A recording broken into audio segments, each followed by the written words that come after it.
Gaggle challenge, and if necessary, destroy media narratives. I'm George Samueli. It is now 9:10 p.m. in, as you may have guessed, a very grim, dark, autumn, sunless, dreary day in Budapest. Um, and I'm going to leave it at that. Welcome, everybody who has joined me for the Thursday night live stream. And there's some interesting news items today. As you know, Nancy Pelosi, who well into her 80s, has announced her retirement, which is always very strange because it's now these politicians, they go on into their 90s, and you're actually even surprised when they announce they're retiring rather than dying on the job, as happened with Dianne Feinstein. And you got somebody like Chuck Grassley, who is the head of the Senate Judiciary Committee. He's in his 90s, obviously has no intention of retiring. So I'm kind of surprised that Pelosi is retired. And of course, Trump duly expressed his glee and delight at her departure. So let's raise our glasses for the departure of Nancy Pelosi. The other thing, obviously, is the yesterday's. So there's a Todd 5562 says they don't want to leave the Senate or Congress so they don't lose out on all the sweet insider stock tips. I think that's probably true. I mean, she's a master. She's become, again, a very, very wealthy woman. Her husband is an investor. I wonder how he does his investing. Well, he gets all the insider dope. But I mean, they're all so rich now that they hardly need anything additional. And I mean, how many more years do they have to live? So, but probably she's not that happy about no longer being number one within the Democratic caucus. I think probably resents it. Thinks that Hakeem Jeffrey is much less intelligent than she is. Probably resents his being the leader of the Democrat caucus. So I think there's some resentment there. So there's that. There's obviously the oral arguments before the Supreme Court yesterday that on the issue of the tariffs, and I think like most people, I tend to think that the arguments did not go well for the Trump team. I mean, it was always going to be a tall order for Trump because it's you have the three liberals, Sotomayor, Kagan, and what's her name? Ketanji Brown. Anyway, so the three are always going to vote against Trump. So that's three. So to win, Trump would have needed 5 out of the 6 of the remaining justices. That was always going to be a very hard thing to achieve. And there were obviously indications yesterday that he wasn't going to get those 5 out of 6. Coney Barrett, Roberts, and particularly bad for Trump, Gorsuch did not seem very sympathetic to his argument. So I think that looks like it's going to go down. On the other hand, there are all sorts of ways in which Trump can still raise tariffs. It's just that the way he chose to do it was going to be a very difficult one, which is trying to get it through. There's an economic emergency because of the large trade deficits and the kind of the deindustrialization of America, which I think is a correct position to take because, yeah, America was running large trade deficits, was leading to a financialization of the economy, and was leading to a deindustrialization. I mean, that's what happens. I mean, essentially um, sucking in more manufacturing output than you are exporting manufacturing output. So therefore, you're eliminating industries in your home country. So it was reasonable for him to raise the issue of tariffs. I mean, and essentially bring up the traditional infant industries argument that you need the tariff barriers in order to build up your own indigenous industry. But in this case, basically to build up your industry that had been wiped out by foreign competition, particularly wiped out by China, who did it deliberately. I mean, it was a strategic decision that was made. So that was always a good argument. The problem for Trump was that he had kind of confused that issue, which I think was a reasonable economic strategic goal, with using tariffs for all sorts of political reasons. So using tariffs in the case of China on the issue of fentanyl, and then using tariffs in order to bash India and China for importing oil and gas from Russia. Um, and just generally using the tariffs against Brazil because he doesn't like that what they did to Bolsonaro, the previous Brazilian president. So you're using tariffs for all sorts of ends, and therefore you're not really um, pursuing the goals that you claim to the Supreme Court you're pursuing, which is that you're trying to address a national emergency, an industrial national emergency. And so if you're not going to make that argument, and then I think what the justices pointed out, was that you are essentially you pursuing this policy in order to raise revenue. Because Trump keeps talking about how much revenue is coming into the treasury as a result of the tariffs, where they said, if you're going to bring up the issue of revenues, then you're in the business of taxation, and the Constitution is pretty clear that taxation powers rest with Congress and not with the president. So you can't just simply usurp the power of Congress. So that's why it's looking like this particular way of justifying this tariff policy is going down. Anyway, Ahmadovich asks, George, do you see similarities between our current era and the period between World War One and Two, growing chaos, rising of right wing across Europe, and the deepening of global economic crisis? Um, I actually think if we, I mean, historical analogies are always inapt because every era is very different. But I tend to think it's much more. Um, the analogy is much closer to the pre-World War One era, where in which I think countries are just getting whipped up into a kind of fervor in order to go to war, determined to go to war, determined that somehow there's an existential struggle, totally fraudulent existential struggle, that if we lose this, if we don't seize this moment, we will be completely historically eliminated. And I think there was just all the anxiety in England about Germany, particularly the rise of Germany.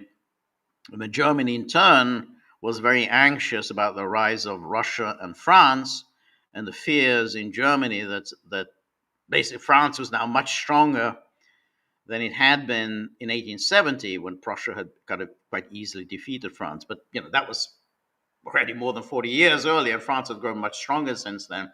And of course, Russia was industrializing rapidly, and that also created fears within Germany. And then, of course, there was the fears on the part of in Austria-Hungary, particularly the fears in Vienna about the rise of the Slavic nationalism, which would lead to the complete collapse of the Austro-Hungarian Empire, which it also worried the Germans because Austria-Hungary was pretty much the only ally they had in Europe. And so you had all of the various anxieties in those capitals and believing that somehow one war would solve all their problems. And I think there's something similar that's going on now. The hysteria over Russia just seems to be growing and growing and growing. There doesn't seem to be any diminution of this. And whatever happens in Ukraine, whether it goes on um, indefinitely or at least goes on for another few years, or Russia will win decisively. I'm removing any possibility. Ukraine cannot win this war, but they can drag this war out. Whichever way it goes, the Western powers are absolutely determined that this is the moment to deal with the problem of Russia once and for all. So that whether it's now, 2028, 2030, but they feel that the time is coming, and that's hence this sort of constant the drumbeat for we've got to build up our own military industrial complex. We've got to, in case of Germany, we need to bring back conscription. We have to become ready to fight Russia within the next few years. That's very dangerous talk when you just go on that escalator ride and you have no ability to step off. You just think that this is fine. You just keep moving up the escalator. That I think is very dangerous because there's a momentum that builds up that that's just simply irreversible. As for the rise of the right wing movements, I don't know. It's hard to say. It could be going. It could go the other way. I mean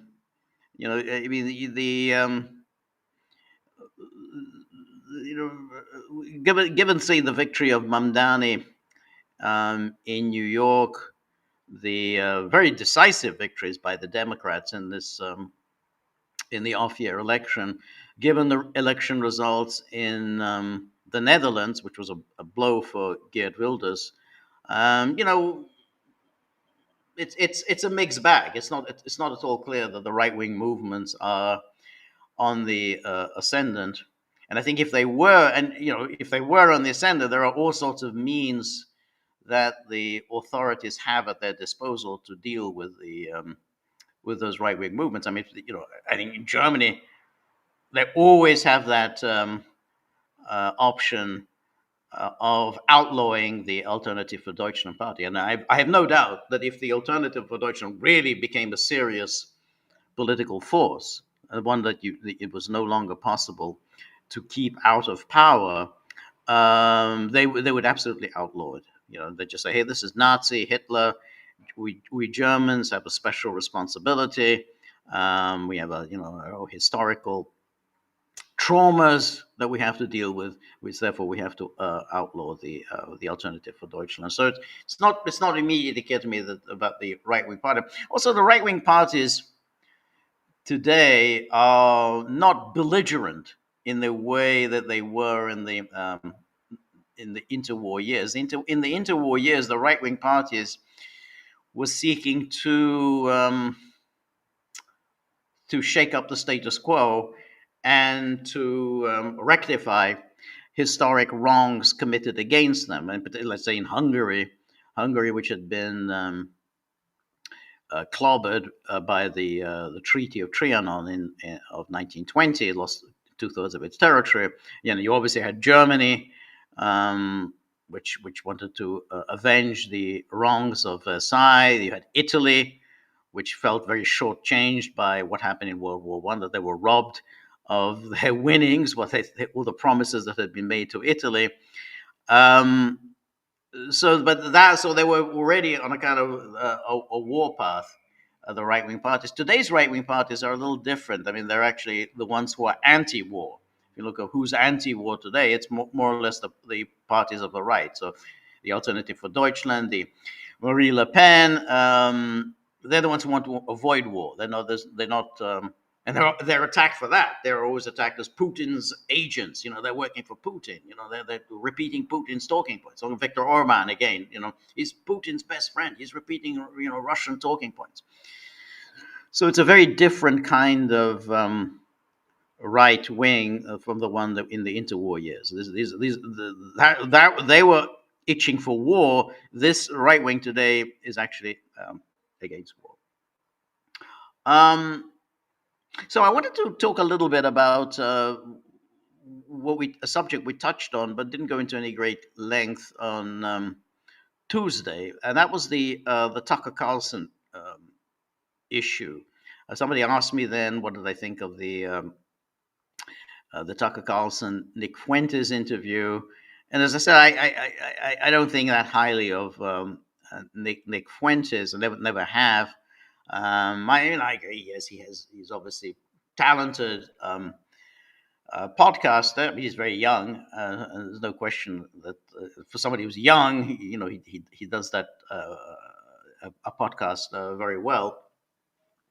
But what really has happened, which I think is worth noting, is that the Tucker Carlson's interview with Nick Fuentes was used as a way of discrediting, destroying Carlson, and of course all of those voices within the conservative right-wing movement that are against war, against interventionism, against color revolutions, nation building, and above all, of course, putting Israel's interests above those of the United States. So they seized this opportunity. I mean, Tucker Carlson during his years at Fox News, I mean, he was their highest rating show, and then he was abruptly fired without really anyone providing an explanation as to why he was fired. We think it was about Ukraine. I mean, that seems to be what Tucker Carlson himself believes, but no one ever told him that that's what it was about. So but a lot of fairly establishment Republicans would still come on his show. They were there, and it was something that was, and it was a stop that was very for anyone who was anyone within the Republican or conservative world. They would stop by Tucker Carlson's show. But since then, I mean, he's been now, but he's been doing his own show. He's been much less constrained than he was when he worked at Fox, and I mean, it's made quite daring interviews, has made daring pronouncements. He's gone much further than he had at Fox, and he's aroused the rage and fury of the figures within the conservative movement who want the conservative movement to be what it's always been since the the Reagan era. Interventionism everywhere and anywhere, at a moment's notice, no explanations offered, unconditional support for Israel, and of course the usual kind of tax cuts, deregulation, familiar economic bromides, and plus some social conservatism, but transgender and so on, very low hanging fruit, and that's now what they don't want, and what they've always dreaded is any kind of a return within the conservative movement of for what one could better call isolationism, or at least or non-interventionism, and kind of America first thinking. This goes back to Charles Lindbergh, where they first formulated the America First doctrine, which is, like,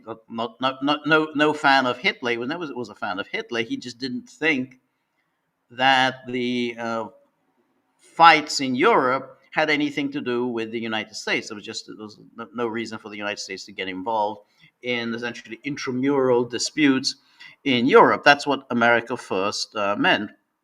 And then Pat Buchanan embraced this upon the end of the Cold War. Said, well, now that the Cold War is over, we really don't need to be doing all this um, social engineering and nation building that we were doing during the Cold War.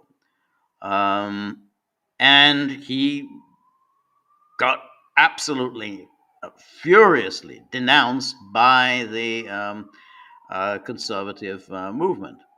And of course, he was attacked Nazi, fascist, anti Semitic, Hitler supporter. Um, and very, very familiar slogans. This was in the late 80s, early 90s. Everything was, just exactly the same thing that you hear now. And the reason is the same. The interventionists, you call them, we can call them for kind of a shorthand, the neocons, were absolutely petrified that once the Cold War came to an end, the United States would say, well, what do we need to be going around intervening all over the place, fighting wars all over the place, overthrowing governments all over the place? Because what do we need it for? I mean, communism is gone, Soviet Union is gone. There's nothing for us to do. And this did cause a great deal of panic. And that was when Paul Wolfowitz wrote his famous document, The Full Spectrum Dominance, that he called for, sort of that the United States had to pursue in the aftermath of the Cold War, which means every single continent in the world, the United States had to dominate, had to make sure that no other power could come to dominate a particular continent. And what was done to Buchanan is very instructive of what happens when you challenge that. And something very similar is now happening with Tucker Carlson, because he really is the kind of the intellectual leader of the anti-interventionist movement, much more so than Bannon. Bannon ultimately is Trump's boy. I mean, people like to, get his own media all the time. He gets quoted all the time. Bannon is just simply Trump's boy. He was never going to fall out ever at any time with Trump. Trump is his meal ticket. If he were ever to fall out with Trump, he and all his business ventures would collapse. So he's not at all kind of a serious opponent of interventionism. Tucker Carlson is a different case.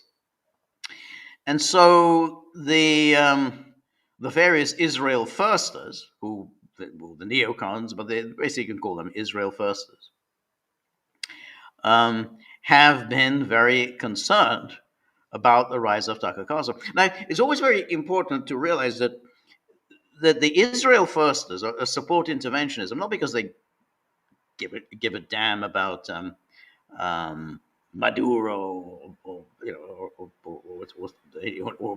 Milosevic or anyone else.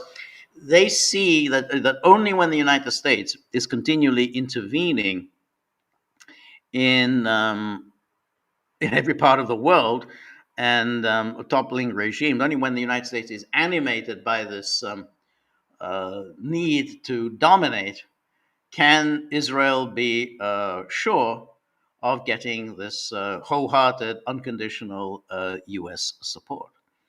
And that's why they're always afraid of that kind of the isolationist streak, because that always leads to the same thing, which is, well, yeah, we got America needs to retrench, as America needs to focus on its domestic affairs, and we really, Israel has to fend for itself. It's a big boy. It's the dominant power in the Middle East. Is going to have to work out a modus vivendi with its neighbors without, our getting involved. And that's the last thing that these Mark Levins and others would want. So there's been this drumbeat of attacks against Tucker Carlson has been building up for some months, and you'll recall that just before the assassination of Charlie Kirk, he Kirk had come under a lot of pressure from the fat cats, the Zionist fat cats, over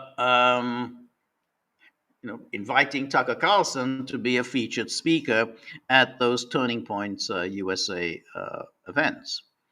And so they said, no, hey, you keep inviting Tucker Carlson, and we're going to pull the funding from Turning Points. And in fact, one of these funders, this guy, Robert Schillman, a very apt name, Schillman, actually pulled out some $2 million. It's a nice chunk of change, $2 million from Turning Point on the issue of Tucker Carlson. And then it is continued after the death of Charlie Kirk, and so it kind of culminated in this latest onslaught against Carlson, following that interview with Nick Fuentes. Now let's remember, Nick Fuentes is just a very young guy. He has some influence, but among very young people. They've tried to deplatform him, but he still has a platform. He has a following, but he's not a particularly influential figure. He's hardly a sort of a serious intellectual voice within conservatism. So it's not. It's ridiculous to exaggerate the power and reach of Fuentes.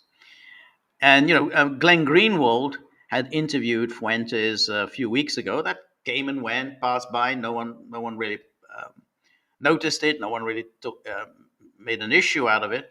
And then Glenn Greenwald's stand-in, even earlier, Michael Tracy, had interviewed Fuentes, and that again, that just came and went. No one really paid much attention to it. No one said, this is outrageous, and so on. But this, when Tucker Carlson interviewed him, this was called a huge uproar with denunciations and demands that something be finally done with Tucker Carlson, even though, as we'll see in a minute, because I want to show a little clip out of the Carlson interview with Fuentes, there's no indication that Carlson agreed with Fuentes' views. In fact, he didn't challenge Fuentes. He did challenge Fuentes. He absolutely challenged Fuentes, and he challenged Fuentes on the salient issue, which is that Fuentes keeps talking about the power of the Jews, and he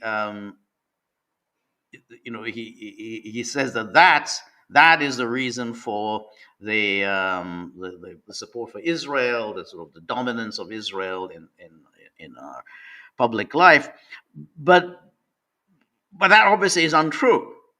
And what Fuentes does there is exactly what the Zionists do when they denounce anyone who criticizes Israel as somehow anti-Semitic.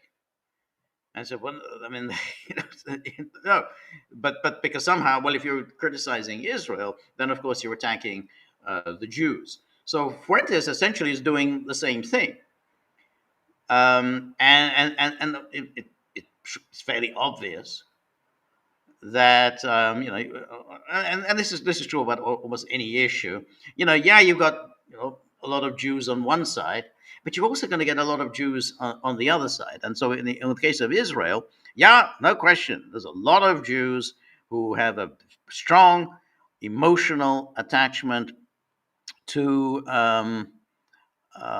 Israel, but you're also going to get a lot of Jews who have a strong emotional, visceral detestation of Israel. I mean, you have the Noam Chomsky, who for years was the most effective critic of Israel, Jew, spent some time in Israel, um, living on a kibbutz. Then, of course, obviously, you have Norman Finkelstein, Max Blumenthal, Aaron Mate, and then, of course, you also have all the Israeli historians such as Ilan Pape and others who have been, they've done more than anyone in exposing Israel's crimes. So to say that somehow, the Jews are all with Israel is just simply wrong. And I think Tucker kind of pointed this out, and that by doing that, by confounding these two issues, the Jews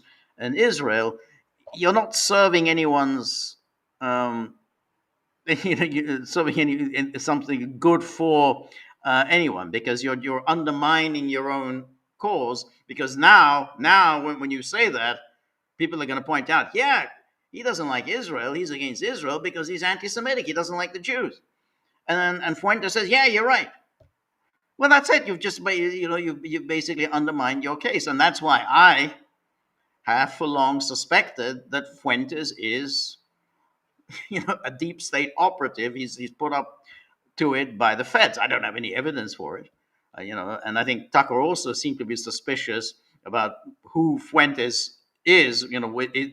Are there backers for him in order to discredit his cause? Because there he is. He's clearly, motivated by hatred for the Jews. So okay, well, that's it. That's it. That's QED. Here's the proof that your animus towards Israel is motivated by your animus towards the Jews.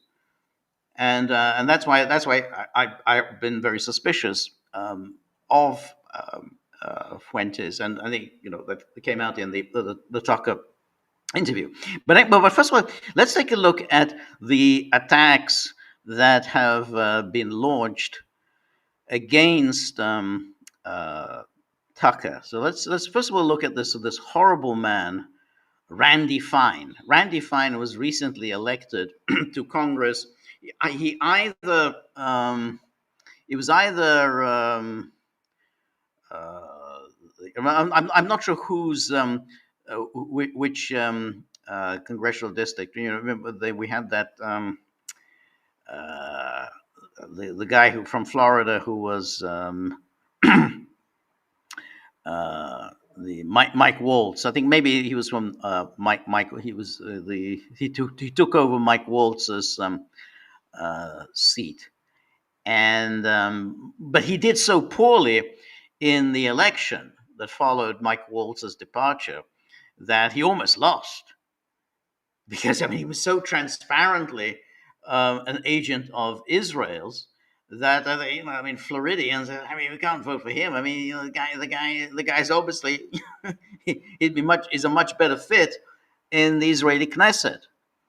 Anyway, he was fine. This is at the Republican Jewish convention the other day, and here's Randy Fine, Congressman Randy Fine. And I could stand up here all day and take shots at the left. I like it. That's how I got that nickname they told you, the Hebrew Hammer.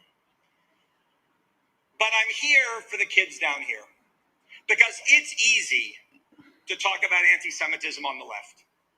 I want to talk about the dark force rising on our side. Multiple speakers have talked about the rise of anti-Semitism on the right. But it is not enough to speak in platitudes or generalities about the fight. We must call evil by its name. 5 years ago, if I was talking to my father, who's watching, hi dad, if I was talking to my father at 8:59 p.m. at night, he would say, Randy, I gotta go. Tucker Carlson's gonna be on. But make no mistake, today, Tucker Carlson is the most dangerous anti-Semite in America. So here he is. He is the most dangerous anti-Semite in America. Now, there's never been any evidence whatsoever presented anytime, anywhere, that Tucker Carlson is an anti Semite. None. No evidence for this whatsoever. Has he ever said anything disparaging about the Jews as Jews? He's actually even been quite, even when it comes to Israel, he's actually been quite modest in his criticism. I think the sum and substance of his criticism, to be honest, is that. Why are we pursuing the interests of Israel above the interests of the United States? That apparently gets you to be the most dangerous anti-Semite in America. Um, thank you. He has chosen to take on the mantle of leader of a modern day Hitler Youth, to broadcast and feature those who celebrate the Nazis, those who call for the extermination of Israel, to defend Hamas, to even criticize President Trump for stopping Iran's nuclear ambitions. Friends, make no mistake, Tucker is not MAGA. So remember, Tucker is not MAGA. Now, so what is MAGA? MAGA is Randy Fine. Randy Fine, who clearly, there's no ands, ifs, and buts. This is a person who only cares about one thing only, Israel. And he's going to say he's not MAGA. Carlson is absolutely, is only thinks about the United States. His father was, had this, an important position in the U.S. government. He used to run Voice of America. I mean, you can't get more part of the American political establishment than that. So it's not MAGA. Or what is MAGA? MAGA is apparently Israel, Israel, Israel all the time.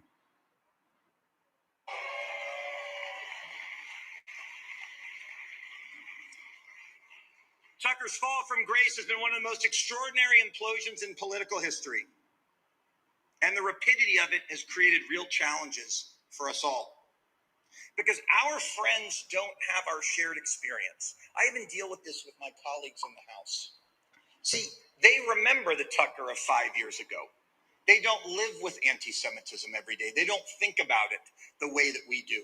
The way that we do, we live with anti-Semitism. Totally made up.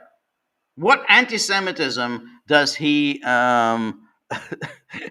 does he live with? This is a guy. Just look at his features, his comfortable double chin. He doesn't look like he's missed too many meals in his life. He's a congressman. So when he talks about anti-Semitism, we live with it. What is this anti-Semitism every day? He means every day we have to listen to people criticizing Israel. Why should we have to endure criticisms of Israel? I mean, that's anti-Semitism. We are being persecuted. We Jews, rich, successful, fat Jews, are being persecuted because we have to listen to criticisms of Israel. Outrageous. And it's jarring for them to try to understand, how did this person become who he is today? But the challenge is he's inspired a movement of hate in our midst. And I'm not done calling people out. All right. So that's Randy Fine. Now, let's take a look at one of the most loathsome exemplars of this phenomenon, Mark Levin. who was always screaming hysterically. Um, Been fighting these bastards, whether it's Tucker Carlson or whether it's Nick Fuentes, and I've been looking over my shoulder looking for help. And you know what I found? Nothing. Nothing. We're here today to do something about this.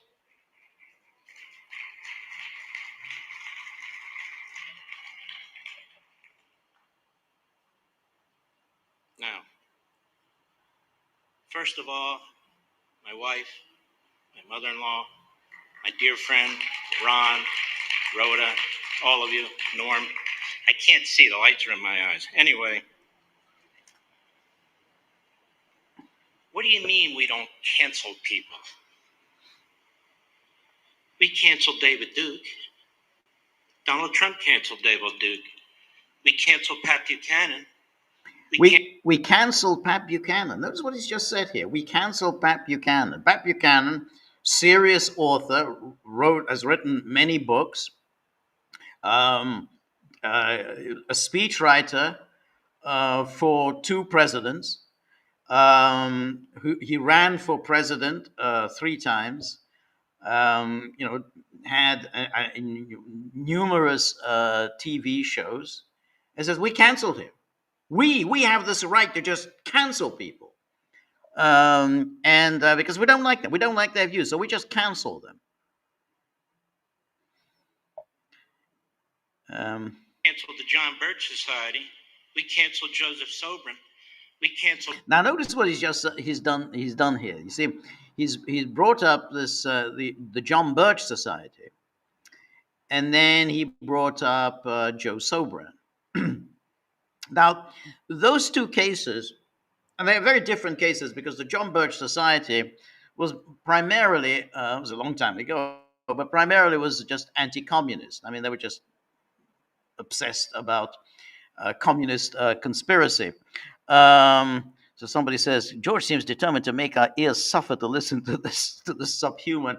Well, sometimes you have to endure pain in order to get to be stronger. I think that's how I would say it. So through pain, become you get you become stronger. The more you endure, the better person you become. Now, but what I want just to say is that the John Birch Society was just basically they were kind of kooky. They were anti-communist. They didn't address the issue of the Jews or anything like that. It was just the communist conspiracies. And then now Sobran was a little different. I mean, Sobran was from a very young age. He'd been one of William Buckley's proteges. He was a columnist for National Review for many, many, many, many years. But then he started writing about Israel, and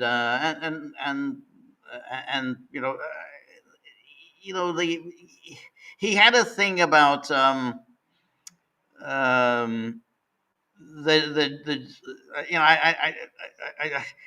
it's a little hard to summarize his view. I mean, more or less that the Jews had maligned Christianity. I mean, he was very Catholic, and he had the belief that somehow that the Jews had by making it seem as if Christianity is completely marred by anti-Semitism. He said that they've succeeded in maligning this great religion, and whereas in reality, the Jews committed as many crimes against Christians as Christians against Jews. I mean, I think it's a little oversimplified, but I think that was more or less what Sobran was arguing. So Sobran was eventually fired by Buckley from a National Review, and that obviously was a great blow to him, because that was his meal ticket. I mean, he devoted his whole life to working for National Review, and once he no longer had that gig, then life became quite hard for him. But he says, "Oh well, that was we canceled Sobran." Well, Buckley did this, and that was the role of Buckley for many years within the conservative movement. He was the sort of the policeman. He was policing, a self-appointed policeman of the conservative movement, whereby he would decide who could stay within the movement and who was to be excommunicated. And that was his role. So when it was a moment when he decided that the John Birch Society had to go, then the John Birch Society went. Then decided the Sobran had to go, then Sobran went. And then round about at just about the time that Pat Buchanan was making his run for president, his first run for president, and Buckley wrote this long, tedious beyond belief article in National Review. I mean, it's his magazine. I guess he can use his magazine for whatever he wants. It was called "In Search of Anti-Semitism," and so he was it was Buckley, Sobran. Um, Who's the third? The third was maybe it was that guy. I'm not exactly sure who's the third. But I think may have been the oh God, Samuel Francis, but I may be wrong. The what it was Samuel Francis. It was the third, but definitely Buckley and definitely Buchanan and Sobran were two of them. Maybe Samuel Francis was the third. I can't remember. But you see, he's looking back. Oh yeah, that's what we want. We want to go back to that era when we could just police, who gets in and who is permitted to stay in this in the conservative movement. And I remember this recently. This is the kind of language that these people are using. I mean, in the case of Josh Hammer, kind of this fake guy who was a columnist at Newsweek. Again, a conservative. He's a conservative, but ultimately, the only thing Josh Hammer was interested in is Israel, and that's true about all of these people. They all sort of they pose as, well, we're conservative, conservative. They're not conservative in any way. They find the conservative movement very useful to them. They've moved into the conservative movement, taken it over, and play along with various nostrums of the conservative movement. Like social issues, abortion or transgender or whatever. They don't care about those social issues. They do that to burnish their credentials among conservatives. This is what they care about. This only is what they care about. This Levin, Joshua Hammer, and of course Ben Shapiro, and we'll see Ben Shapiro in a minute. That is that this Israel, that you're going to maintain this absolute unconditional support for Israel, and not just that, to attack, destroy, nullify any voices that are critical of Israel. So just listen to this. Pornography on TV, we cancel stuff all the damn time. Hitler admirers, Stalin admirers, Jew haters, American haters, Churchill haters. You're damn right we're going to cancel them and deplatform them. It's called the market system. They don't have a lifetime job like a bureaucrat who we're going to protect. And if they're your friend, there's something wrong with you. No Hitler admirer, Holocaust denier, platformer should be anybody's friend, as a matter of fact. You don't get to wrap your psychotic, mental, unhinged, Nazi, Klan, jihadist bullshit around American patriotism. Now, notice what he's doing here. All of this, incidentally, is directed at Tucker Carlson. None of, because none of that. Tucker Carlson is not a Hitler admirer. He's not a Stalin admirer. Not a Holocaust denier. None of that. He's never done any of that. But he's using this thing. He's using this Nick Fuentes in order to smear Tucker Carlson as if Carlson is all of that. Is a Holocaust denier, a Stalin admirer, and whatever. And that's why what he's doing and what Joshua Hammer and Ben Shapiro are doing is they want to run Tucker Carlson out of this movement. Now remember what Tucker Carlson has done. Tucker Carlson has used his own platform. That's his platform. It's his. It doesn't belong to anyone else. It's his, and he's used it to interview Nick Fuentes. That's it. That's all he's done. Just to interview him. He didn't say I support you, I endorse you, or anything like that. He just interviewed him. When you say, "Oh, he's giving him a platform," well, yeah. I mean, anytime you interview anyone, you're giving him a platform. But that's not the purpose of it. Just to give someone a platform. He did it in order to elicit his views. But what this whole thing isn't about Fuentes. Fuentes isn't that significant. As I say, yeah, all right, there's some young people who are influenced by him, but he's not an important figure in today's politics or anything like that.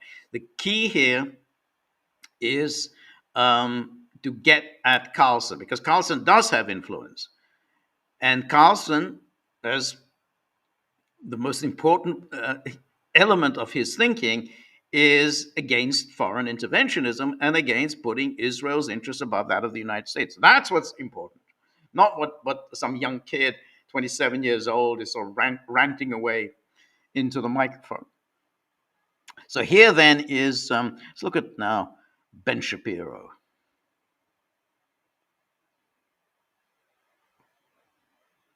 Hey, folks, I want to do something different on today's show. We're going to cover one topic in depth. That topic is, I think, the most important thing happening in the country. It was a hot topic last week, but I wanted to take some time to really gather my thoughts and speak on it in coherent fashion, holistic fashion.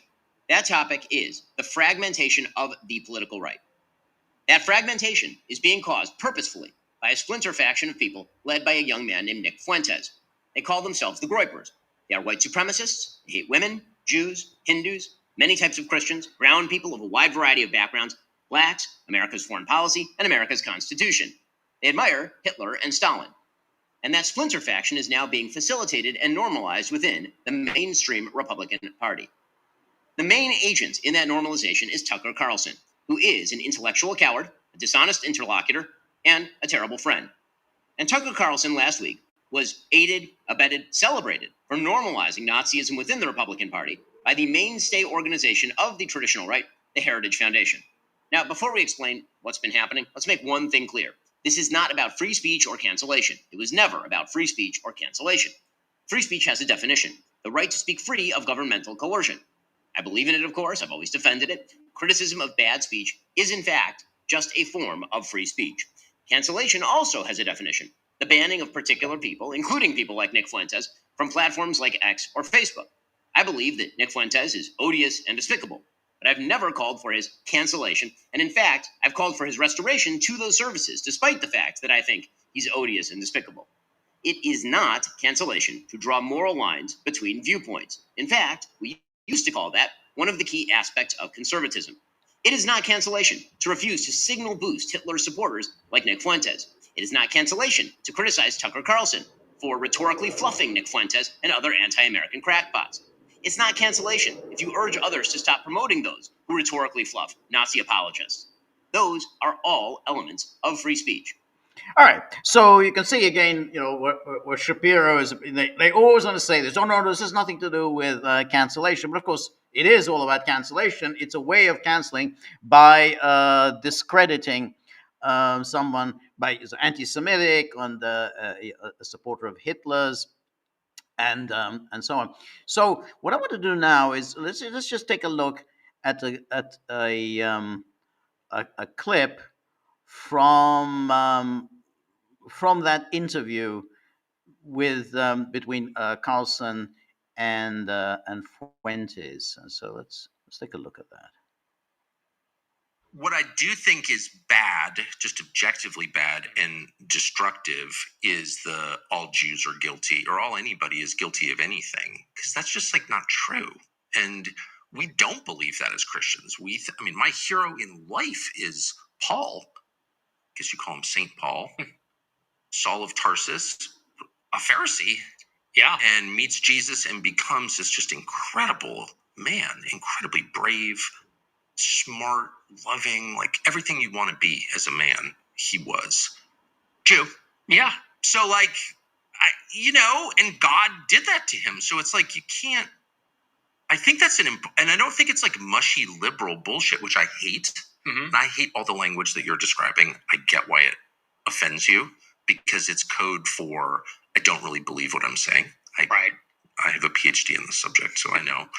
But I also think there is like a true, not just principle, but like spiritual reality that we have to defend, which is God created every person as an individual, not as a group.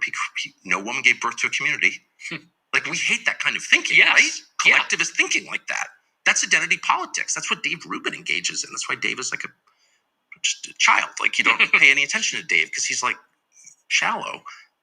But we're not going to be that, right? Or no? No, I completely agree with you. And, and not to be that guy and say that thing, but like, my best friend is a Jewish person. No, here's my substantive disagreement, because as a Catholic, I could not agree more with you. Yes. In what you're saying. I love all people, even the ones that don't like us. We have to love them all, and we have to recognize that we're required to. Yes, and especially Aquinas says the Jews are a witness people, and so they actually have special protections under the law, according to Catholic philosophy. But I guess my substantive disagreement, which I've said on the show also, is the idea that neoconservatism and Israel has nothing to do with Jewishness, Jewish identity, the Jewish religion, because clearly the state of Israel and the neocons are deeply motivated by that ethnic identity, and their allegiance to Israel proceeds from that. The plan of Greater Israel, the blood and soil nationalism of Israel, it stems from this ethno-religion, which is Jew.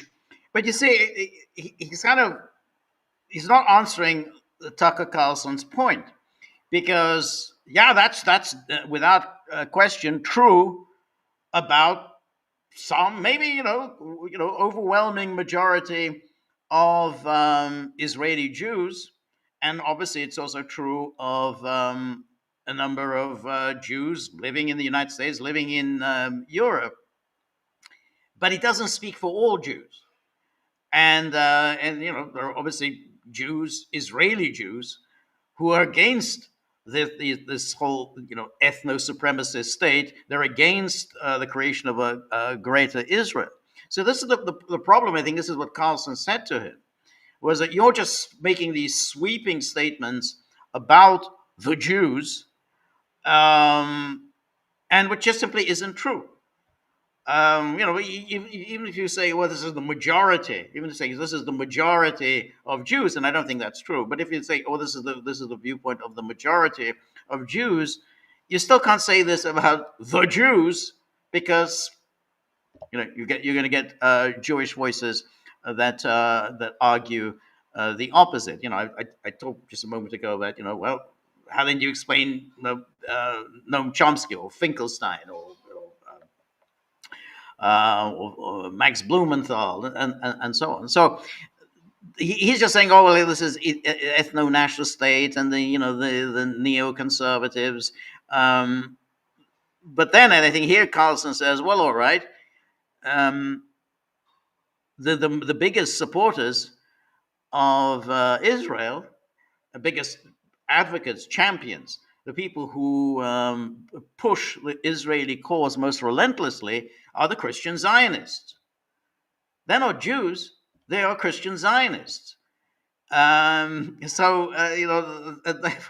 you can't just simply say, well, it's because the Jews are identified with Israel. Well, you've got these these Christian Zionists. So this is what they're going to come to.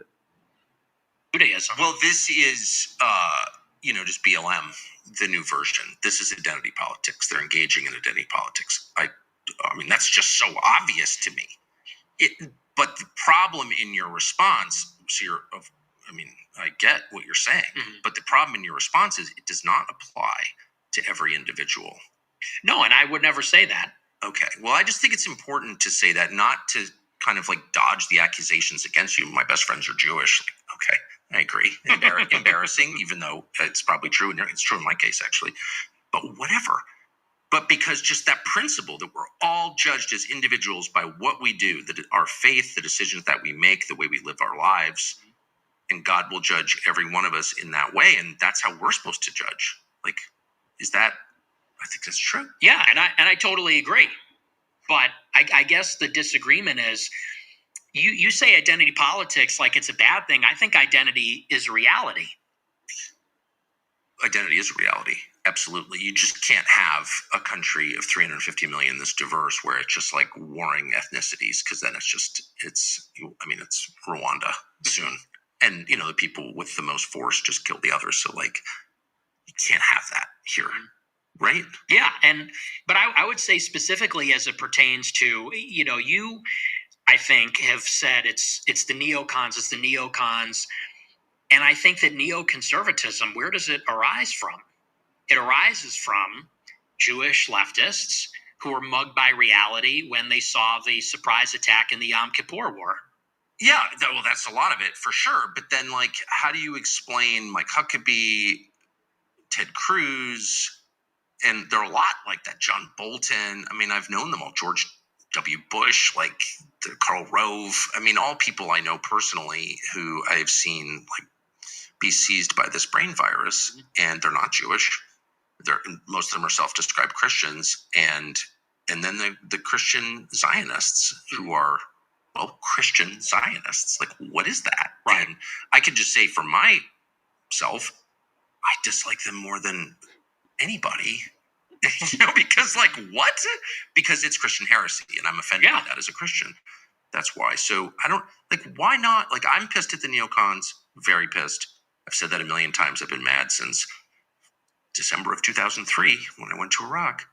And so, like, I went and asked straightforward questions to Ted Cruz, because that seemed like there's a sitting senator who's like serving for Israel by his own description. He seemed like a worthy target.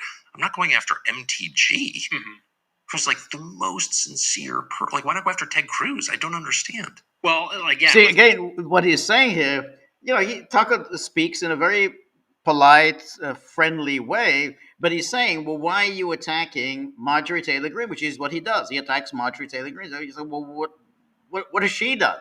She's supposed to be on your side, and you're attacking Marjorie Taylor Greene. Why aren't you attacking Ted Cruz? Marjorie, I was a friend of hers, and she spoke at my conference, and then the day after, she pretended like she didn't know me. And so again, he doesn't really address the issue. But anyway, I wanted to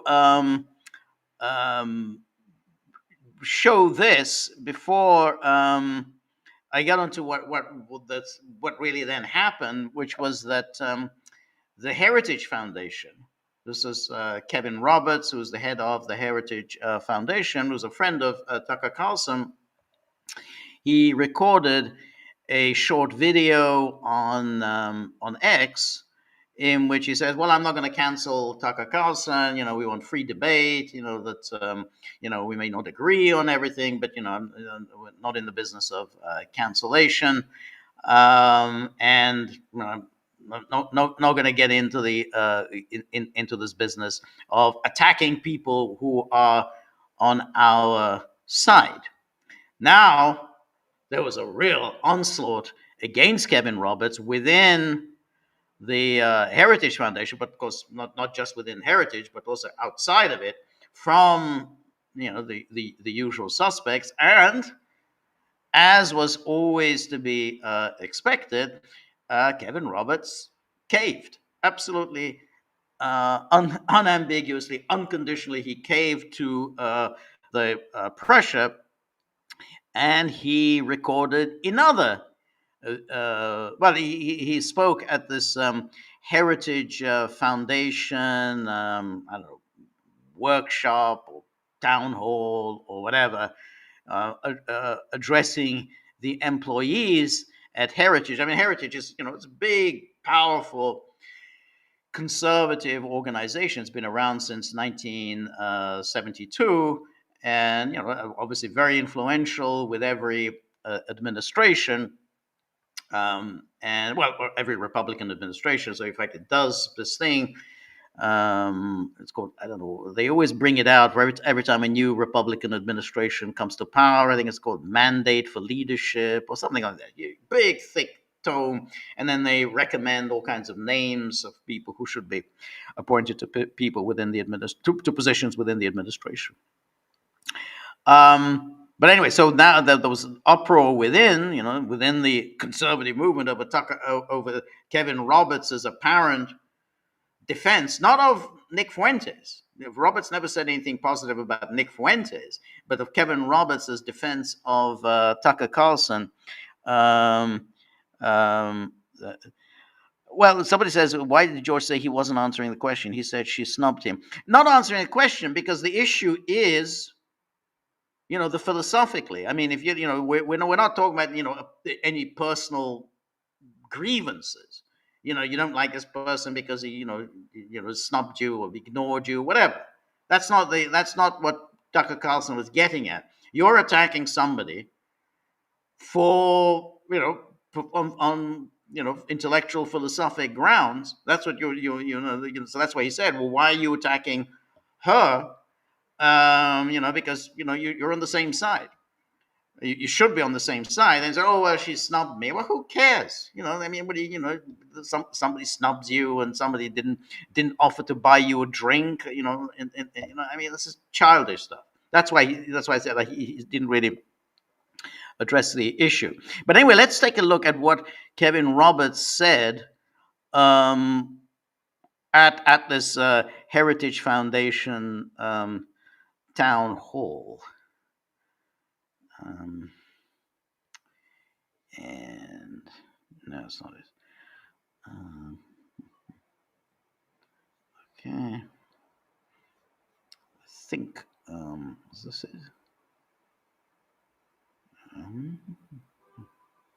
What's this? A few days ago, I posted a video, truly with the best of intentions. I and Heritage don't engage in canceling people. Because when you cancel people, especially in the age of social media, if in fact you do that because you want their audiences to get smaller, you make their audiences bigger. And there's the whole thing of the loyalty toward friends.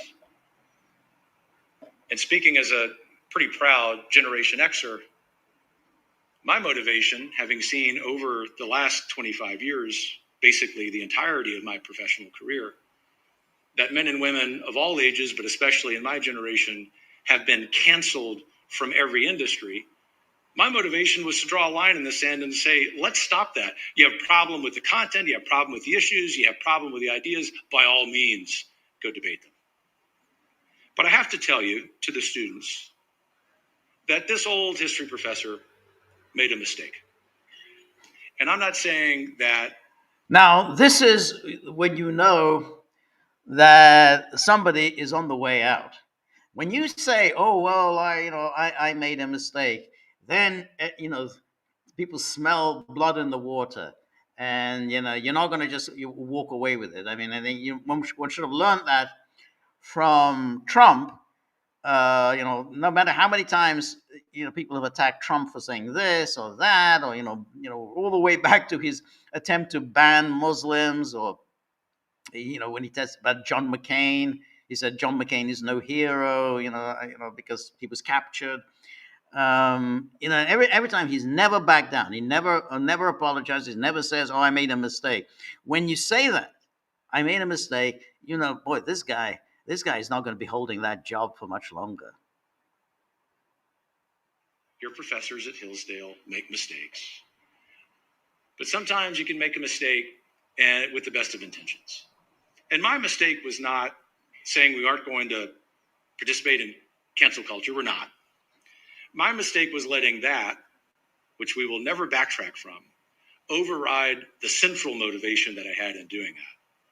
Because I can tell you as an old professor, but also as a dad of 4, there's one of those ideas that really worries me. It's an idea that has become cachet, not just on the left, but on the far fringes of the right. And that's anti-Semitism.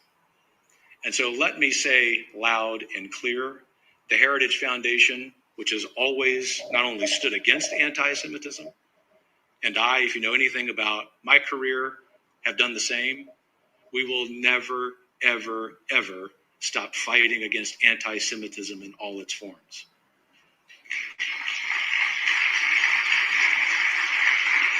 So really, he's now saying, "Oh well, I mean, you know, we're going to fight against anti-Semitism." But you know, he hadn't actually said anything at all about the Jews or anti-Semitism or anything. All he had said is, "I'm not going to turn my back on Tucker Carlson. You know, I'm in favor of free debate, and I'm not going to cancel Tucker Carlson." So now he's suddenly defending himself from the charges of anti-Semitism. You see how it works? It's very clever. That means you are now in a hopeless position when you're defending yourself. When you're trying to say, "I'm not anti-Semitic," you know that you're for the birds. You're not going to survive this. And I mentioned that to the Hillsdale students, not because I believe you're flirting with that, but because as a dad of 4 of your generation, and my kids don't flirt with that, I do know that several million Americans your age, especially young men, do. And our motivation at Heritage for making that statement was to begin appealing even more than we have to those largely disaffected young men who are looking for belonging and identity by following the wrong people. So here he is now. The second apology that I would make. So here he is now dumping on millions and millions of young Americans who he claims are anti-Semitic. Well, that's quite a lot. I actually don't believe that there's millions of people are anti-Semitic, but he's already saying that. Once you do that, once you've admitted that millions and millions of Americans are anti-Semitic, Mark Levin is going to be breathing down your neck and say, "Well, what are you going to do about this? What programs? How many are you going to institute to extirpate anti-Semitism from American life? What do you want? How many people are you going to hire in order to wage this battle against anti-Semitism in America? What are you doing every minute of your life in order to eliminate all vestiges of anti-Semitism in America?" He's kind of letting Levin and all the rest, and of course ultimately Bibi Netanyahu, to tell him that he has got to now devote his life to combating anti-Semitism. And that's all because he had said, "I'm not going to turn my back on my friend Tucker Carlson. I believe in free speech."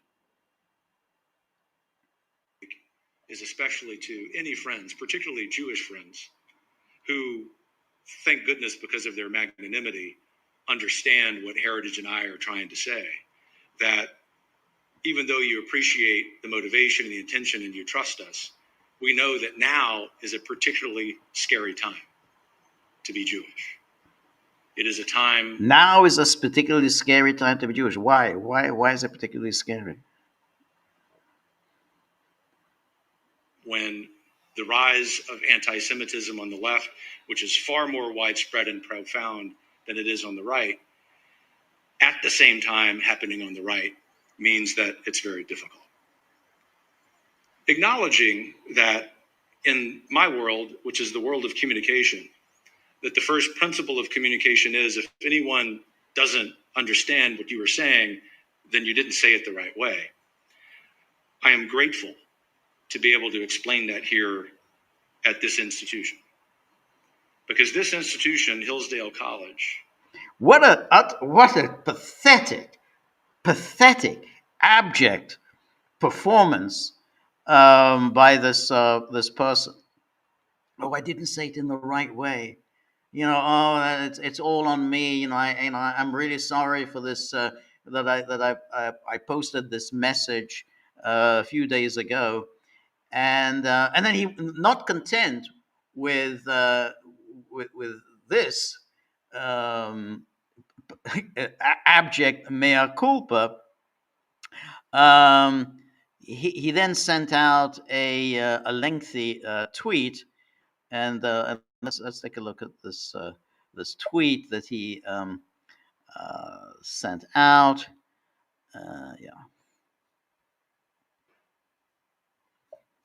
Yeah, here is Kevin Roberts. Yesterday, I said that I abhorred views expressed by Nick Fuentes, and that the best way to fight anti-Semitic ideas was to challenge them head on. Fuentes replied on X by saying, I don't know what exactly you abhor about my views. Allow me to elaborate because there's plenty to condemn. First, the Heritage Foundation and I denounce and stand against his vicious anti Semitic ideology, his Holocaust denial, and his relentless conspiracy theories that echo the darkest chapters of history. We are disgusted by his musings about rape, women, child marriage, and abusing his potential wife. Fuentes makes the grotesque analogies to try to cast doubt on the murder of 6 million Jews during the Holocaust, and has said, I think the Holocaust is exaggerated. I don't hate Hitler. Fuentes called for the death penalty for perfidious Jews and other non Christians, saying that when we take power, they need to be given the death penalty. And Fuentes praised Hitler, and in the Tucker interview said he's a Stalin admirer. Fuentes stated that his goal is total Aryan victory and claimed that black people should be imprisoned for the most part. So, I mean, what he's doing here is, he's taking bits and pieces of what Fuentes may or may not have said at various times. You can do that with anyone, pretty much. I mean, I'm not defending Fuentes. I have no time for Fuentes, as I said before. I actually can't stand him, to be honest. I don't know. There's something about him that just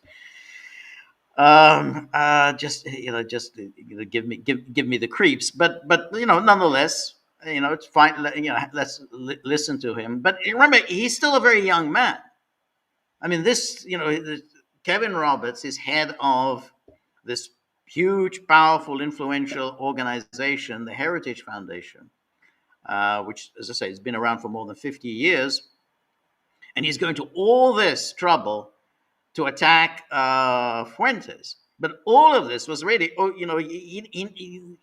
the reason that he originally recorded that video was to defend Tucker Carlson. So now he's suddenly, attacking Fuentes, which really is just not a significant enough person to waste time on. Racism and anti-Semitism are not relics of the past. They have blossomed on the left on university campuses and grown on the right through figures like Fuentes. Nick Fuentes' anti-Semitism is not complicated, ironic, or misunderstood. It is explicit, dangerous, and demands our unified opposition as conservatives. Fuentes knows exactly what he's doing. He's fomenting Jew hatred, and his incitements are not only immoral and unchristian, they risk violence. Our task is to confront and challenge those poisonous ideas at every turn to prevent them from taking America to a very dark place. Join us not to cancel, but to guide, challenge, and strengthen the conversation. Be confident, as I am, that our best ideas at the heart of Western civilization will prevail. That's a lot of words there. For those, especially young men who are enticed by Fuentes and his acolytes online, there's a better way. I look forward to talking more about this in the days to come. So I think that's why somebody, wrote underneath that tweet, was this written by ChatGPT? Because it just has that mechanical style. And then here is the story in The Hill. The Heritage Foundation president Kevin Roberts apologized to staff for his controversial video defending Tucker Carlson and faced brutal criticism from the think tank scholars on how he handled the matter. In a leaked all staff meeting on Wednesday, I made a mistake and I let you down, and I let down this institution, period, full stop. And then the meeting was followed by another direct to camera statement from Roberts saying that he would challenge Carlson. Everyone has the responsibility to speak up against the scourge of anti Semitism, no matter the messenger. Heritage and I will do so, even when my friend Tucker Carlson needs challenging. Again, remember, what I showed from that interview was just simply to show Carlson did not endorse Nick Fuentes' views. I mean, Fuentes came down to Carlson's studio. I mean, Carlson lives in Maine, so he came down to his studio to do the interview. I mean, you can't just somebody comes as a guest to your house, you can't just sort of ambush them and then and just start denouncing them and shirt fronting them, as that Australian Prime Minister talked. The Wednesday statements are the latest efforts to clean up the turmoil that has followed Roberts' forceful defense of Carlson after he interviewed the anti-Semitic commentator Nick Fuentes, asserting the Heritage would not bow to the venomous coalition trying to cancel Carlson over the interview with Fuentes. Now, this is what always happens when you use a word, phrase like venomous coalition. Suddenly, everyone declares, "Oh, that's anti-Semitic." You said, "What?" I mean, you just said venomous coalition. Oh, no, that's a code for Jews. You said, I didn't know that. No, that's it's well known to be something with Jews. Just like if you say some people are, oh, this person all he cares about is money. That means you're resorting to anti-Semitic tropes. And so we have this phrase of his, venomous coalition, which he was saying this venomous coalition was trying to get him to turn against his friend Carlson. So that video sparked outrage from Republican politicians, Heritage's allies in the conservative movement, and from staff within the organization, many of whom voiced their deep concerns at Wednesday's meeting.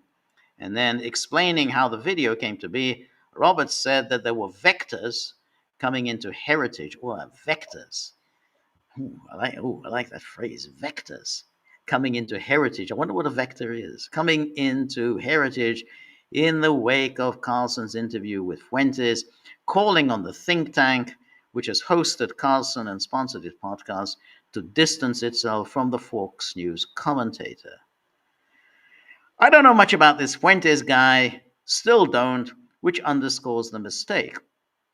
Roberts said, the process was rushed. It involved too few people. Our former chief of staff had the pen. I'm the one who recorded the video. The buck stops on the desk, my office. So whatever accountability comes from this, I get and I deserve. So notice it first of all. So I made this statement. I didn't know much about the Fuentes guy. Well, why not? I mean, why did you weigh in on the issue if you didn't know much about Nick Fuentes? Either way, you look like an idiot. Then he says, "Oh, the buck stops with me." Then he said, "Our former chief of staff had the pen." So in other words, so then the buck stops with me. But of course, it's all the fault of our former chief of staff. He wrote my statement, which itself is kind of odd. I mean, you think he's the head of a think tank, he would write his own statements, but okay. And then he says Roberts had reassigned his chief of staff in the wake of uproar over the video. and who later resigned. He said that venomous coalition was a terrible choice of words, especially for our Jewish colleagues and friends. Really? I have to say, never heard the idea of venomous coalition is a reference to Jews. Well, of course it isn't. But all you have to do is say anything that anybody says, you say, oh yeah, that's code for Jew. And then you say, oh well, and the last thing I would want to be called is anti-Semitic. Oh, please accept my apologies. That's the whole point. You get someone to say, oh, please accept my apologies. I wish I'd known that venomous coalition was code for Jew. Wish somebody had told me. Roberts said that he had spoken to members of the think tank's board of trustees in informal conversations, not emergency board meetings. And then here's the kicker. And he said that Yoram Hazony, an Israeli philosopher and author of the book The Virtue of Nationalism, had flown to Washington, D.C. to assist with the crisis. I've talked about Hazony a number of times here at the Gaggle. He is a really disgusting guy. He's this Israeli kind of think tank, whatever, a writer, and he sort of heads things like the Edmund Burke Society. You think, well, this is very strange. Why would an Israeli writer who heads an Israeli think tank, why would he be heading an Edmund Burke Society? And then he talks about nationalism. Oh, yeah, I'm nationalism. That's his thing, is nationalism.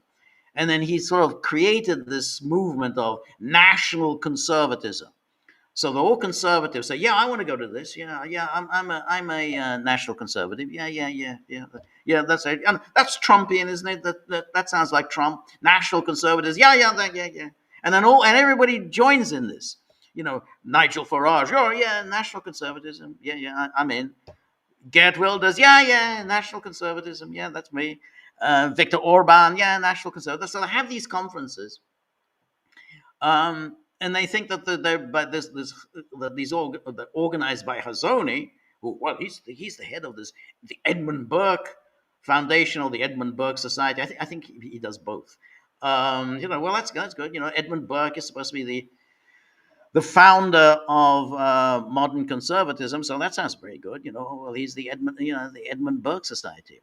But the key, of course, is he's not interested in nationalism. It's nothing to do with conservatism, national conservatism, Edmund Burke, or anything else. It's a way of getting all figures on the right to be on board for Israel.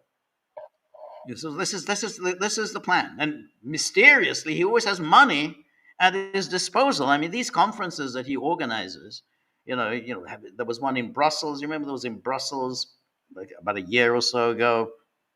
The one that they staged a police raid that was clearly staged to suggest that the Belgian police were trying to stop a national conservative conference, and people fell for this scam that the Belgian police tried to stop this national conservatism conference.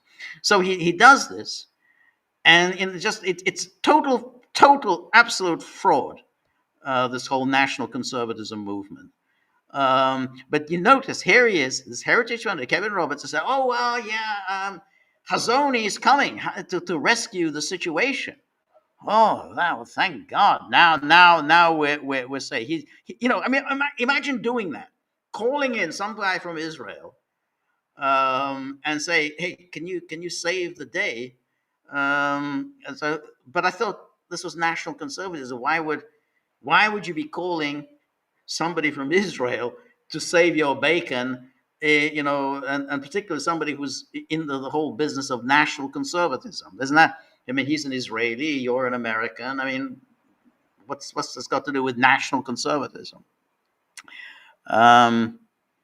Anyway, so that's so when you know which way it's going when Hazony makes his appearance, and And so that's right. He has to assist with the crisis. And then here is the Washington Free Beacon. They're the ones who got this video of speaking at this Heritage sit down. I mean, that this is Hillsdale, but there was another one at the Heritage sit down. So what we saw was where he's speaking at Hillsdale College. So this is Roberts fielded brutal comments and questions over more than an hour and a half that exposed the civil war within the institution, with some staff members saying they had no confidence in his leadership in the wake of the video, while others argue that he should stay on. Those included Robert Rector, one of the longest serving senior research fellows at the Heritage Foundation, who said that Carlson's show is like stepping into the lunatic asylum. Amy Swearer, senior legal fellow, told Roberts he showed a, quote, a stunning lack of both courage and judgment, adding, I don't know how I can stand here with a straight face and tell you that I have confidence in your leadership. Well, that's nice.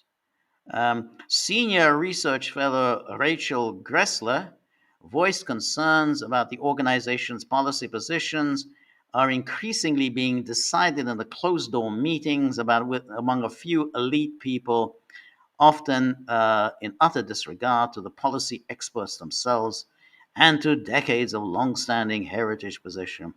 And the video defending Carlson was the final straw, Gressler said, telling Roberts, I do not believe you are the right person to lead the Heritage Foundation. Um, and, um, and so here, Roberts uses remarks to explain how the video came to be posted. This is an explanation, not an excuse. Telling staffers that the think tank was under pressure to make a statement, and Carlson was no longer part of the conservative movement. Also, so notice he's now, in order to save his job, he's already now tossed aside his good friend Carlson. Carlson is no longer a part of the conservative movement. So just 3 days ago, he said, I'm not going to cancel my friend Carlson, who's addressed heritage foundations a number of times in the past, gave a notable speech there about a year ago about his religious beliefs and so on. So no, he's no longer part of the conservative movement. And so then he went on to apologize for the term venomous coalition and then so on about urine.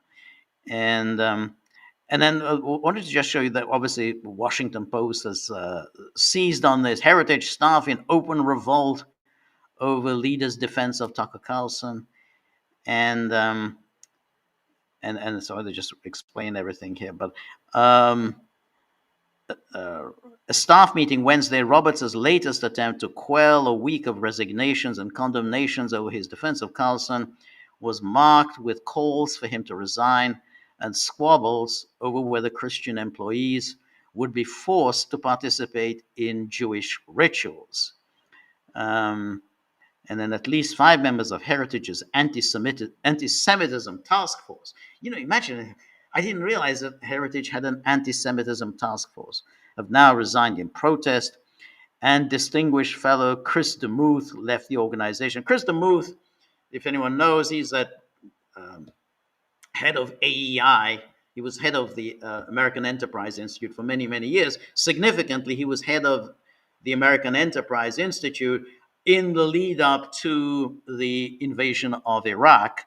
And that was the moment when the American Enterprise Institute was really in the forefront of generating support for the invasion. There was these daily briefings that took place at the AEI, all about Saddam Hussein, the weapons of mass destruction, Saddam Hussein, Al Qaeda. So the AEI was front and center in the lead up to the invasion of Iraq, and that was under the leadership of Chris DeMuth. And so there's but what I wanted to pick on here, So a legal fellow, Amy Swearer, during the meeting called Roberts' handling of the controversy a masterclass in cowardice that ran cover for the most unhinged dregs of the far right. Wow, that's amazing kind of language. And described a loss of confidence in his leadership. Asked later in the meeting about his use of the term globalists, a common dog whistle for the conspiratorial view of the world jury. So now globalists, this is the Washington Post. So if you use the word globalist, which was everyone had been using all the time, apparently that is a dog whistle. You really mean the Jews. I did not know that. So apparently, you say globalist, I'm against globalism. Well, that means you're against the Jews. And Robert said, "Oh, he didn't mean to imply criticism of any particular faith. I've just been using globalist because everyone talks about globalism. I didn't realize that it meant Jewry. Well, I'll never use that word again. Can I keep my job, please?" And then, but then there was, and then he was. One of this is very funny. This is the Washington Post. It says, there is little sign that Roberts' standing has been weakened within the foundation's 14-member board. One trustee, Princeton professor Robert George, posted on social media disagreeing with Roberts' tolerance for Carlson and Fuentes, but not calling for his resignation. George and other board members did not respond.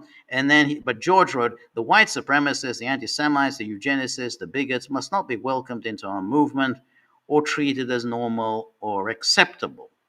Again, then one need hardly say Carlson wasn't welcoming anybody into anything. He just interviewed. He did what a journalist does. He interviewed someone and asked him questions, which is kind of what journalists are supposed to do. You go, somebody you don't like, somebody you disagree with, you bring them on and you ask them questions. You don't have to be aggressive, but you can just ask questions. Defending their rights to free speech does not mean anything. Allying with them, welcoming them into our movement, treating them as representing legitimate forms of conservatism. The reason I thought it was very funny is that it says here that he's on the board, and the board is not calling for Roberts' resignation. So anyone who knows the ways of English football knows that whenever a manager of a football club that's struggling, and there's talk, rumors that he's about to be fired because the team is doing badly, the board of the club issues a statement saying we have full confidence in the manager, and that's always in English football journalism. That's the kiss of death for any manager. It's the dreaded vote of confidence. When the board votes confidence in the manager, that means the manager's gone by Monday. So look at this. Roberts is gone. I mean, it's clear. He's absolutely humiliating himself. Really behaving in a completely unmanly, disgusting way, but it's not going to save him. I mean, he's gone. So when we said the board is fully supportive of Roberts, it's just probably by tomorrow he'll be gone. But anyway, what's I think very interesting about this is we have 1 year on from the presidential election, the big triumph for Trump. And we have the dismal, for the Republicans, a very dismal election results on Tuesday night. And now we have this real ferocious intramural fight on the right. It's not looking good. This is going to get quite nasty, because the issue of Israel is just not going to go away. And the issue of foreign policy interventions is not going to go away. And the Democrats, they don't have to do anything. I mean, why do anything? I mean, when your enemy is shooting himself, hey, don't need to interrupt. Anyway, let's now take a look at our locals page This is our community, the on which we rely. This is the the gagglers, who make sure that the dogs are well looked after, and kept um, living, life living in the life that they are entitled to. So, first question is from Danaki. Always very good to see you. It says, "Dear George, has the crypto golden age started yet?"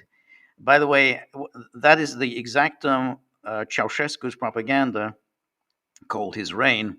Oh, incidentally, Michael Burry, the big short guy, just shorted Nvidia, whose market cap is already bigger than Germany's GDP, and Palantir. Something's going to pop soon enough. If so, do you reckon the Dems will also take the Senate?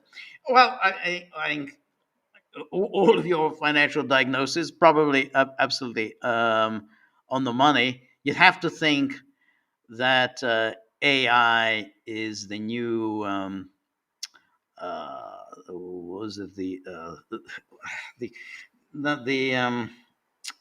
the internet bubble, like the which collapsed in the at the end of the 90s, and then created a recession in the early 2000s. I think AI is so overvalued and oversold that, yeah, I think it is a bubble and it's going to collapse. I mean, the sums involved are just ridiculous. So I agree with that.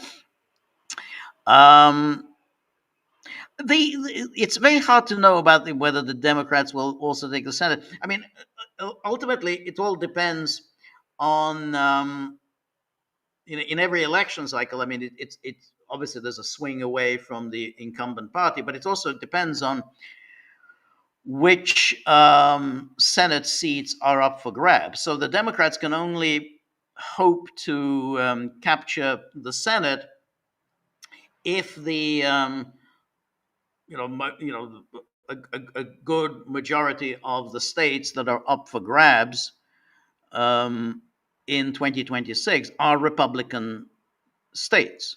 So if they are, the ones that are held by Republicans, then yeah, then that you have a shot at taking the Senate. But I mean, if most of them are Democrat, then your chances are not great. I mean, you have to take away a state from the opposing party. So it all just depends on on the breakdown. So every 2 years, it's about what 33, 34 Senate seats are up for grabs. So everything just depends on how many of those 33 or 34, in this case, are Republican, and if a lot, if a great overwhelming majority of the seats are Democrat, then it's going to be very hard to for the Democrats to gain a majority in 2026. And then Tanaka says, and Witkoff has just said Kazakhstan is going to join the Abraham Accords. Multipolarity. Yeah. Yeah. Now, yeah, I saw that. It's very interesting because Kazakhstan actually already has diplomatic relations with Israel. So it's kind of, I don't quite know what the point of it is, other than to curry favor with Trump, because Trump sets a great store by the Abraham Accords, and so Kazakhstan said, okay, well, we want to curry favor with Trump, so we'll say we're joining the Abraham Accords, but in principle, it's not clear why. I mean, Kazakhstan is obviously not a Middle Eastern power. I mean, it's nowhere near the damn Middle East. I mean, it's got a huge border with China, so it's right in the Far East. But obviously they do it in order to please Donald Trump. I said, hey, look, another power has joined the Abraham Accords. Kazakhstan is, there's always a very dubious ally of Russia's. Um, it's basically provided very little support for Russia during this the war. It has gone along with the sanctions, the Western imposed sanctions against Russia. Obviously, it's provided no armed forces, even though Kazakhstan is a member of the Collective Security Treaty Organization.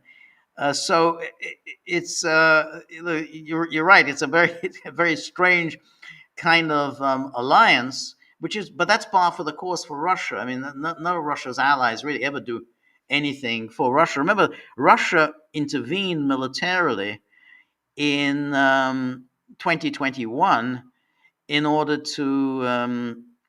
uh, to keep Tokayev. Tokayev was obviously facing a color revolution, and so the Russians sent in their forces to save Tokayev. Tokayev never really did anything, whatever, for Russia in as by way of saying thank you. And Kazakhstan, in many ways, has gone along the path of Ukraine. It's continued to um, eliminate the Russian influence within Kazakhstan. The process of Kazakhization and de-Russification has really escalated under Tokayev. So he goes and pretends that he's a friend of Russia's, but in fact, I mean, Kazakhstan is becoming less and less Russian by the day. And and therefore, what are his foreign policy priorities? Oh, how do I keep Trump happy? Oh, I'll join the Abraham Accords. So Trump presumably thinks, oh, great, then there'll be all kinds of countries, who have absolutely no connection whatsoever with the Middle East. They'll be joining the Abraham Accords. I guess Azerbaijan is probably next, but Azerbaijan also already has diplomatic relations with Israel. Yeah, the multipolarity. And then Danaka says, and the U.S. is establishing a military presence at an air base in Damascus. Total multipolar checkmate. Yeah, yeah, that's that's exactly right. And I think he's coming to the Syrian president, self-appointed Syrian president, is coming to the White House very soon. So that's he's certainly enjoying a very nice rehabilitation. The terrorist, a head chopper, is coming to the White House. Jolani, thank you so much. Cynthia, always very good to see you, Cynthia. Cynthia, as everyone knows, is our resident film scholar and expert who always provides us with extraordinary and amazing information about the films that we screen here at the Gaggle. And just she is a prodigious researcher and prodigiously learned on the history of cinema, and so we're great beneficiaries of her industry and knowledge.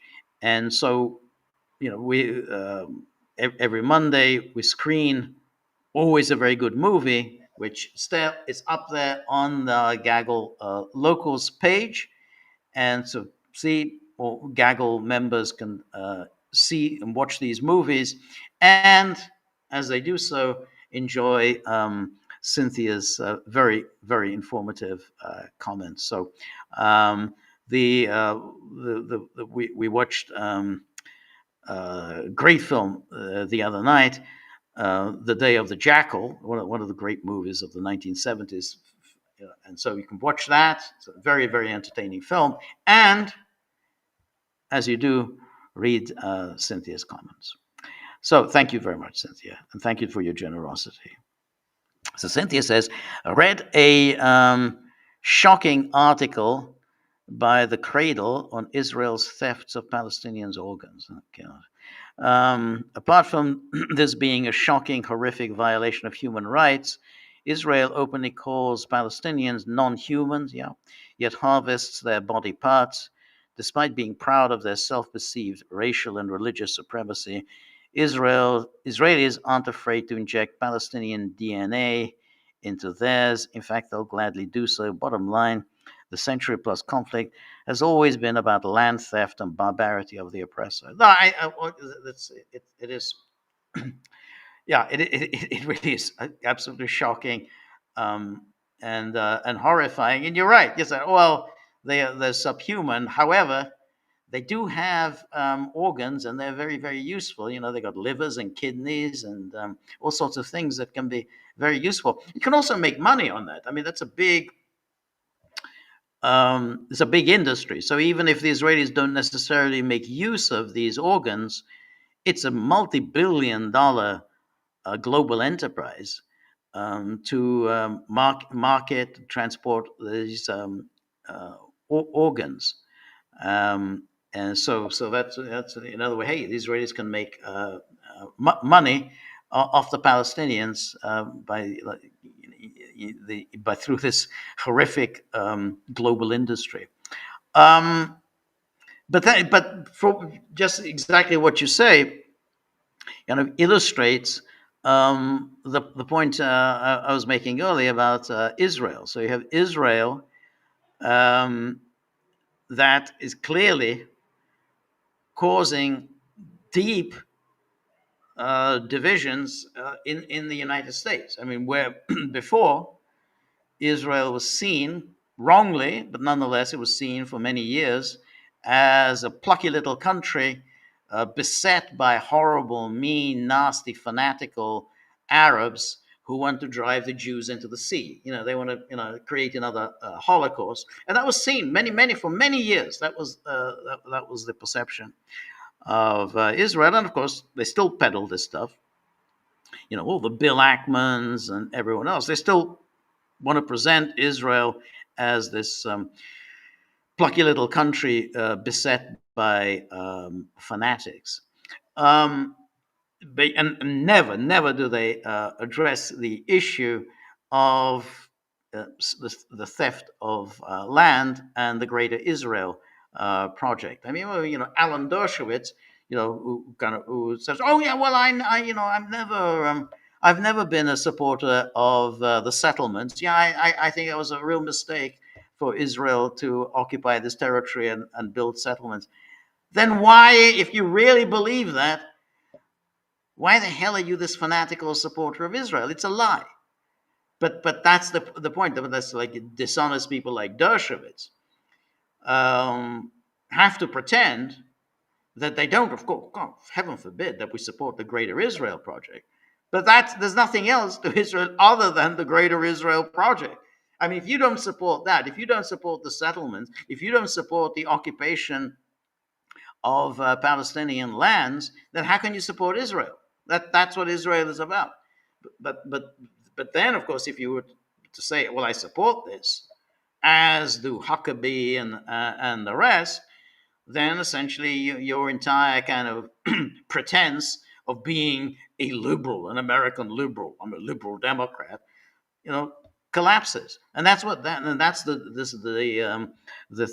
total dishonesty of the enterprise. But what Dershowitz and the rest do is to continue with this lie to pretend to Americans that Israel is this unfairly picked on, bullied country, just wants to live peacefully with its neighbors.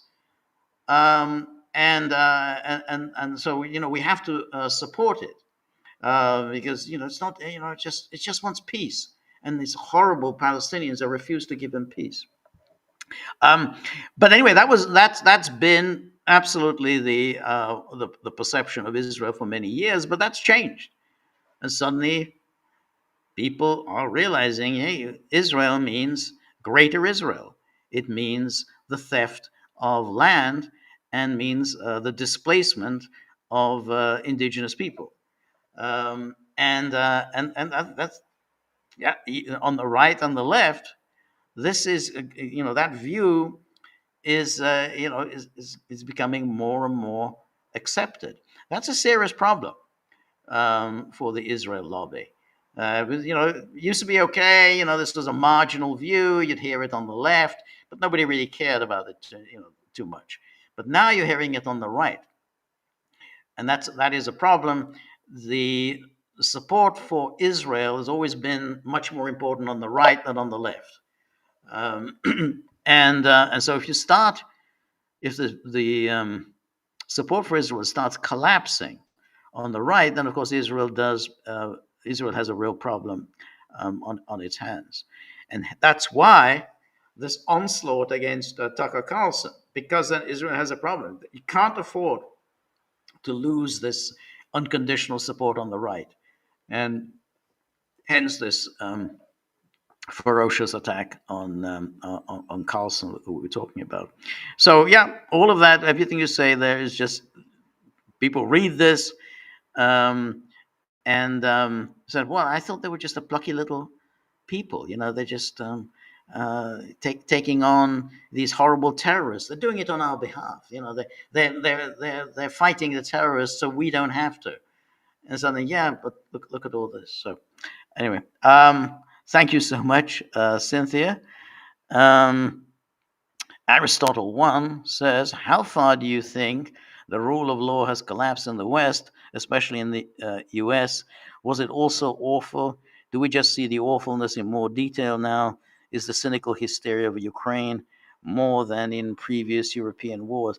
Well, probably it's not more than in previous European wars, but that in itself already shows that we're heading towards a serious war, because it's not just hysteria over Ukraine. The problem is hysteria over Russia, the hatred of Russia, and that it's tapping into a long-standing, deeply held animus towards Russia.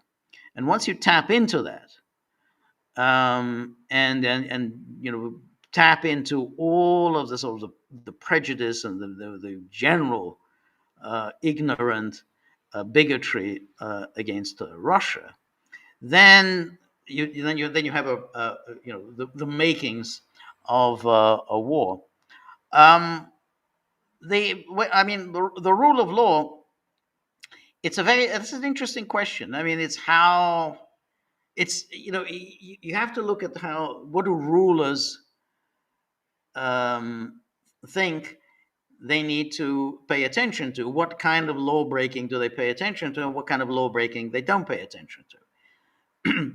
So it's like, they don't pay much attention to crimes of violence, particularly in the UK, but they do pay a great deal of attention to people's Facebook posts. They do pay attention to social media. The law enforcement authorities are very interested in. So that's deliberate. That's not just accidentally. That is a deliberate attempt by the authorities to make life as unlivable for its own populations, and then have the populations at each other's throats, and then they can just simply imprison one, imprison another, um, and therefore, and to continually demean and humiliate, though they essentially their national populations. It's a strategy that was in a way pursued in slightly different form in the Soviet Union. I mean, the Bolsheviks had absolute contempt for the Russian people and did everything in their powers to make life for the Russian people as awful, as difficult as possible. They promoted every other peoples, every other nation, every other religion at the expense of the Russians. That was a deliberate strategy. That wasn't just accidental. So you got something like that taking place in Britain and in France, which is, well, who are the really bad people? Who are the people who go straight to prison? Well, those who say mean things on Facebook. The authorities will come down on you. Some guy just you know commits a stabbing Hey, we can't start making any generalization. We can't start making any incendiary comments about about the stabbing. Who did this, why they did it, how come this person has been free all this time, even though he's committed any number of crimes already. No, no, no. Everyone should better keep silent. No speculation. Um, but when you write something on Facebook that the government doesn't like, boy, suddenly you're free to speak. You're free to attack those people, free to denounce these horrible, awful, evil people for saying mean things on Facebook. So the rule of law is very, very kind of interesting. What laws are you really interested in enforcing, and what laws you don't? And that tells you about your society. What matters to the authorities, what doesn't matter to the authorities. Remember how they treated the COVID protesters? I mean, they sent dogs on them. You saw those scenes of these people who were protesting COVID. They were protesting being imprisoned in their own homes on a basic bullshit pretenses. They were being imprisoned. They protested this, and the police sent dogs on them. You saw this, those German shepherds sinking their teeth into these the protesters.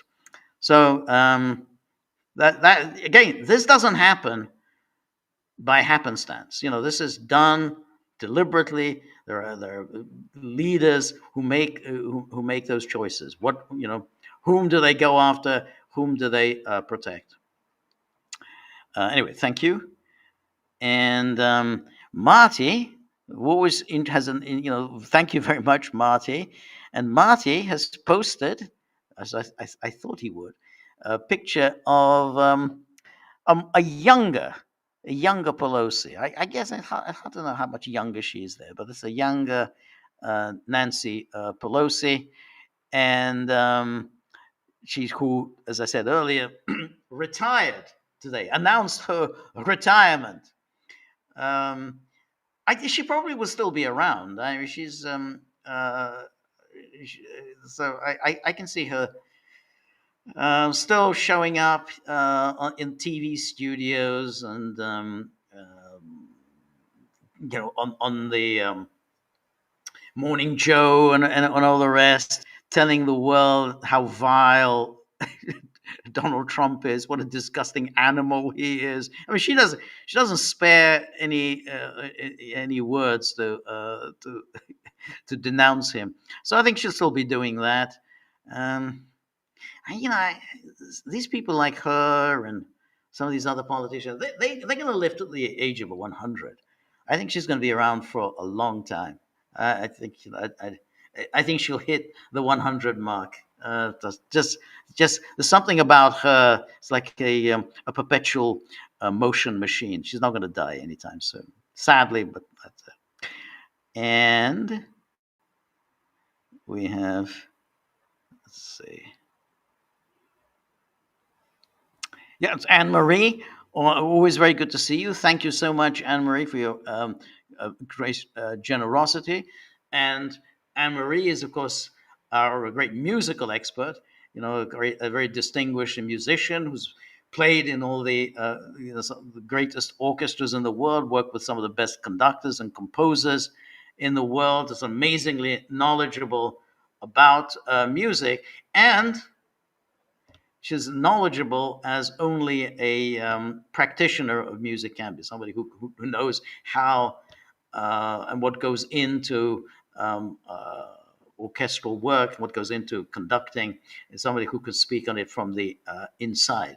I mean, I can just speak from the outside. It's just so much that I don't understand. So I'm always so happy to learn from Anne Marie about what it's like to play music at the highest level, what it's like to work in some of the best orchestras in the world, alongside some of the finest musicians in the world. So always so happy to have Anne Marie here, and then to enjoy her her very insightful and learned comments on the music that we post here. So thank you so much, Anne Marie. And again, strongly urge everyone to look at the music club or the works that we post, the music club, and of course, as you do so, enjoy Anne Marie's very informed commentary. So thank you so much, Anne Marie. And Aristotle once says, don't you think that Carlson is clearly, genuinely an America First conservative? Aside from the admittedly numerous Christian Zionists, I think he will win the argument. I tend to think that, that's right. I think he is essentially a patriotic American. I think he, well, just looking at him, he's a WASP. Grew up as a WASP. He's very proud of being a WASP, um, and he's an Episcopalian, and he, I think, really is an America First. And the classic definition of America First, I think he does take his inspiration from the likes of Lindbergh. I think he's clearly the kind of Pat Buchanan's successor. He's articulating the positions of Pat Buchanan a generation ago. And, that's why this whole Jew thing is so ridiculous, because his view is entirely based on, why are we doing this for Israel? Why is it that we find, and for any other country, why is it that we can find billions and billions for Israel and for Ukraine, but then we have no money for the food stamp program? Where, we can pay Zelensky, or we always can find some money for Zelensky, but we've got no money to address the deplorable conditions of America's infrastructure. That's America First. That's exactly what America First is, which is, basically American taxpayers' money should be spent on Americans. That's, of course, anathema to the Lindsey Grahams and all the rest. No, we've got to send it all abroad. And that's why Trump has kind of missed the boat here, because, Trump seems to have made the huge blunder, and the blunder that was encouraged by the likes of Lindsey Graham, who say, well, America First means America gets to do whatever it wants, wherever it wants, whenever it wants, and no one's going to stop America.